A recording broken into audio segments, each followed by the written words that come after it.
Hi guys, welcome to Home Tunes. Home Tunes is your new way to learn. आज का जो हमारा topic है ये है 5 ways to say no. अब आप ये पूछेंगे कि इसमें इतना इम्पोर्टेंट क्या है. देखिए, saying no is always important क्योंकि ये आसान नहीं है. रीजन देखिए, मैनी अ टाइम्स जब हमारी पर्सनल लाइफ या प्रोफेशनल लाइफ में हमें किसी की हेल्प चाहिए होती है और वो हमें मना कर देता है तो ये हमें बहुत मीन साउंड करता है कि वो कितना सेल्फिश है, उसने मेरी मदद नहीं की. सिमिलरली जब आप किसी की हेल्प के लिए मना करते हैं तो आपकी इमेज भी स्पॉइल होती है.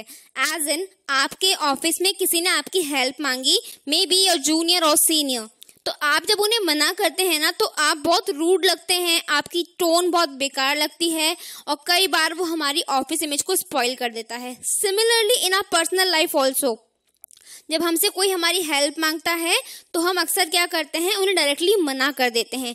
तो ये जो डायरेक्टली मना करना है ना, it's a wrong way.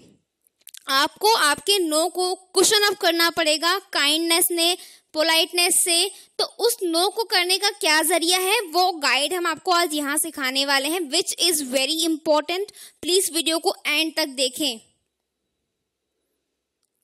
So on the first number here we have when you know official, यानी कि आपके ऑफिस का कोई पर्सन आके आपसे हेल्प मांगता है या वो आपको किसी ऑफिशियल मीटिंग के लिए इनवाइट करता है और जब आप उसको अवॉइड करना चाहते हैं या आप ऑलरेडी कहीं पे स्टक्ड होते हैं तो आपको उन्हें मना करने का केवल नो नहीं बोलना है. इट शुड बी ब्रीफ, लेकिन इतना भी नहीं कि हम रूड साउंड करें. तो हमें उन्हें क्या कहना है, it should be no thanks, I have another commitment. नहीं, मुझे और कहीं जाना है या मेरी कहीं और कोई कमिटमेंट है. तो यहाँ पे आपको हमेशा एक रीजन देना है कि आप उन्हें मना क्यों कर रहे हैं. ऐसा रीजन देना देखिए बहुत जरूरी होता है. आपको आपके नो को सबसे पहले काइंडनेस में या कॉम्प्लीमेंट में कन्वर्ट करना होगा और उसके बाद उन्हें रीजन देना होगा कि आप उस काम के लिए क्यों नहीं जा पा रहे हैं या आप उन्हें क्यों मना कर रहे हैं. उसके बाद आप चाहें तो उन्हें ऑप्शंस दे सकते हैं कि as an okay we can do it after half an hour. ठीक है, तो इस चीज के लिए हमने उन्हें मना तो किया बट हमने उन्हें एक अल्टरनेटिव भी ऑफर कर दिया. No thanks, I have another commitment now, we can do it half an hour later. तो इस तरह से जब हम किसी को एक कॉम्प्लीमेंट भी दे रहे हैं कि नहीं मैं आपके साथ काम करूंगा, बस अभी मैं थोड़ा सा बिजी हूँ, तो ये आपकी इमेज को अच्छा बनाता है. साथ में ही आपका जो कॉन्वर्सेशन स्किल होती है वो भी इम्प्रूव होती है. चलिए जानते हैं सेकंड तरीका क्या है. Unfortunately it's not a good time. Suppose ये लॉकडाउन पीरियड चल रहा है और आपको कोई ऑफिशियल मीटिंग का इनविटेशन आता है, ऑल्दो हम लोगों को मालूम है कि अभी भी कोई मीटिंग नहीं हो रही है. सो अगर आपको कोई इनवाइट आता है, बी इट पर्सनल और प्रोफेशनल, तो आपको क्या कहना है, unfortunately it's not a good time. अभी ये सही टाइम नहीं है. ऐसे ही इसका यूज आप बहुत जगह पे कर सकते हैं. ऑफिशियल मीटिंग्स के लिए कर सकते हैं. अगर आपको लेट नाइट रुकने के लिए कहा जा रहा है काम के लिए तो आप कह सकते हैं. यदि आपका कोई कलीग आपको कहता है कि चलो कहीं घूम के आते हैं या चलो मूवी देख के आते हैं तो आप कह सकते हैं कि no, I have some work, it's not good time. So इस तरीके से हम उन्हें यह समझाने की कोशिश कर रहे हैं. हमने उन्हें डायरेक्टली मना नहीं किया, वी डिडंट से नो.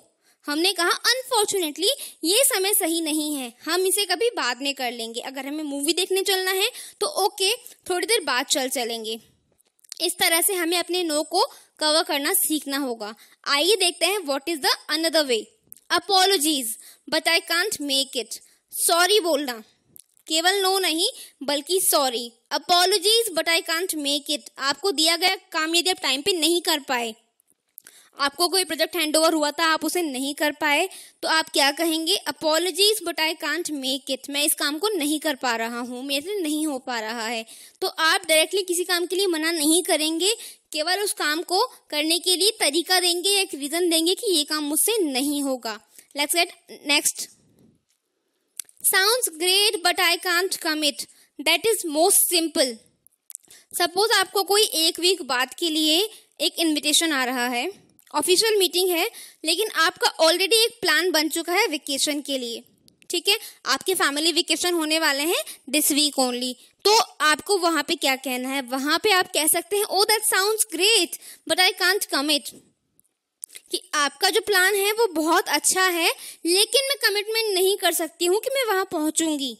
या ऐसा ही आप किसी ऑफिशियल मीटिंग के लिए भी कह सकते हैं, किसी प्रोजेक्ट के लिए भी कह सकते हैं, पर्सनल इन्विटेशंस के लिए भी कह सकते हैं। क्या कहेंगे हम कहेंगे sounds great but I can't commit. आइए देखते हैं next. I wish I could make it work. आपको किसी ने कुछ काम करने के लिए बोला, आपने कोशिश भी की बट आपसे नहीं हो पाया, तो हम क्या कहेंगे? आई wish I could make it work. काश मैं आपकी मदद कर पाती पर मुझसे नहीं हुआ। I wish I could make it work. Thank you for watching the video आपको कैसा लगा हमें कमेंट करके जरूर बताइएगा। Share it as much as possible. Thank you.